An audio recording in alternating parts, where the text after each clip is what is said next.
Hello friends, welcome back to Technique. This is Nirmal here, and in this video we'll be doing a camera review of one of the really good budget devices below the 10,000 price segment. We have the Redmi 12 4G. Now the Redmi 12 4G, and there is also a 5G version. Now we have done the camera review of the Redmi 12 5G, which is just a dual camera setup. But here on the Redmi 12 4G, which is priced around 8,999 including card offer, that's 9,000 rupees, you get a really good camera system. Now this is a triple camera system. Now here you get a 50 megapixel triple camera setup.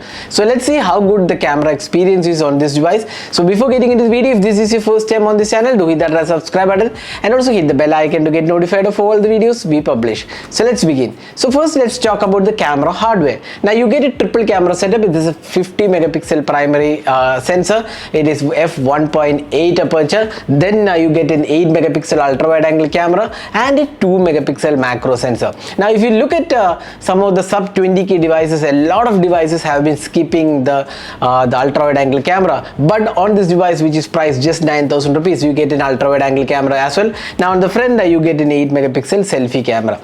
So that's the camera hardware of the Redmi 12 4G. So let's go straight into the camera samples and see how it performs for this budget segment.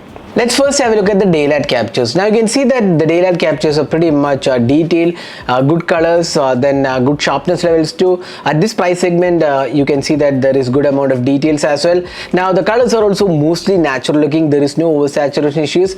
The dynamic range is decent, I would say, for the 9,000 price segment. It's nothing outstanding, but overall I would say its quality is quite good. So in terms of daylight conditions, this camera surprisingly performs well, and probably one of the good cameras in this price segment. The 50 megapixel camera does a pretty good job overall. The colors, sharpness levels and details are quite okay. Now moving on to the ultra wide angle camera, while the 8 megapixel shooter does a decent job, the dynamic range isn't that impressive because there is a lot of shadows which are not resolved, and colors also looks slightly vivid and not real colors. But again, this price segment we are not complaining too much. Now looking at the close-up shot, this is one area where we really impressed with the Redmi 12 4G's performance.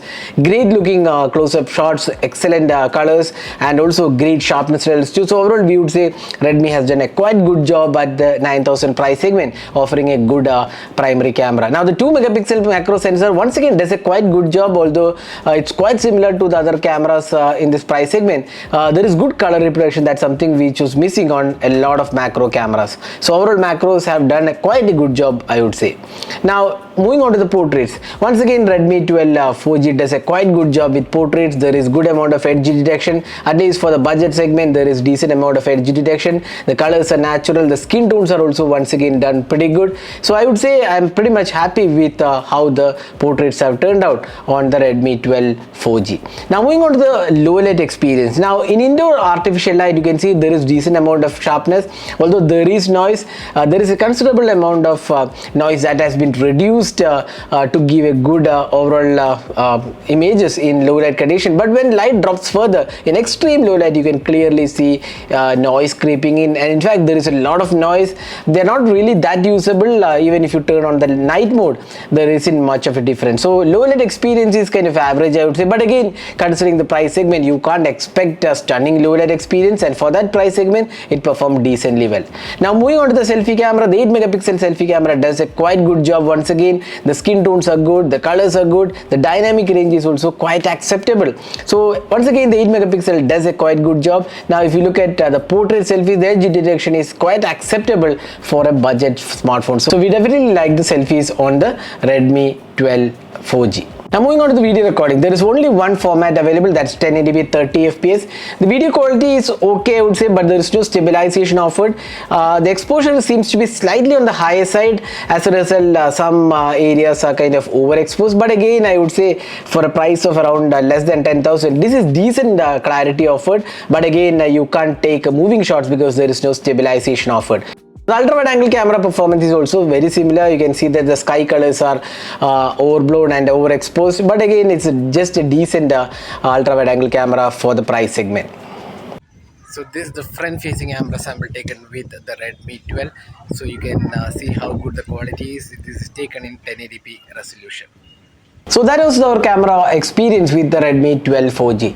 So summing up, for a price of around 9,000 or less than 10,000 rupees, this camera performs quite well. Daylight captures did a pretty good job with good colors, good sharpness levels, decent amount of dynamic range, although it could have been slightly better. So overall, I would say the clarity of the photos did quite well in terms of the price segment it is being offered. Even the close-up shots also came out well. The portraits are also good. The selfies are also good. The ultra-wide angle camera, I would say, average at its best. And again, macros and low performance are pretty much average, but again you have to consider that this is a sub 10k price device. For that price segment, probably you will get only this much of experience. You won't get a really better low light experience in this price segment. Video recording is once again average, I would say, but overall if you're looking at this price segment, you get an ultra wide, you get a macro, you get a primary 50 megapixel. So I would say this isn't anything bad. Probably this is one of the good camera experience below the 10,000 price segment right now in India. So if you're taking this device, I would say you won't be disappointed with the performance. So that was my experience with the Redmi 12 4G. Hope you enjoyed watching this video. Do hit that like button and also hit the subscribe button for more videos. Thanks for watching. Hope to see you in our next video. Have a great day.